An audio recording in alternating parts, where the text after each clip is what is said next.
Vancouver international auto شو میں اس سال Tesla کو شامل نہیں کیا گیا۔ یہ فیصلہ شرکاء اور نمائش کنندگان کی حفاظت کے پیش نظر کیا گیا ہے۔ فیصلہ اس وقت کیا گیا جب ٹیسلا کے خلاف احتجاجی مظاہروں میں اضافہ ہوا جو ایلون مسک کے امریکی صدر ڈونلڈ ٹرمپ کے ساتھ قریبی تعلقات اور امریکہ اور کینیڈا کے درمیان جاری تجارتی کشیدگیوں کی وجہ سے ہو رہے ہیں۔ ایونٹ کے ایگزیکٹو ڈائریکٹر ایرک نکول کا کہنا ہے کہ فیصلہ عوامی تحفظ کو مد نظر رکھتے ہوئے کیا گیا تھا۔ وینکوور انٹرنیشنل آٹو شو میں اس سال ٹیسلا کو شامل نہیں کیا گیا۔ یہ فیصلہ شرکاء اور نمائش کنندگان کی حفاظت کے پیش نظر کیا گیا ہے۔ فیصلہ اس وقت کیا گیا جب ٹیسلا کے خلاف احتجاجی مظاہروں میں اضافہ ہوا جو ایلون مسک کے امریکی صدر ڈونلڈ ٹرمپ کے ساتھ قریبی تعلقات اور امریکہ اور کینیڈا کے درمیان جاری تجارتی کشیدگیوں کی وجہ سے ہو رہے ہیں۔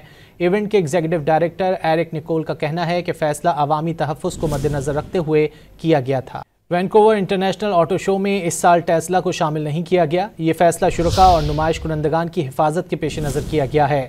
فیصلہ اس وقت کیا گیا جب ٹیسلا کے خلاف احتجاجی مظاہروں میں اضافہ ہوا جو ایلون مسک کے امریکی صدر ڈونلڈ ٹرمپ کے ساتھ قریبی تعلقات اور امریکہ اور کینیڈا کے درمیان جاری تجارتی کشیدگیوں کی وجہ سے ہو رہے ہیں۔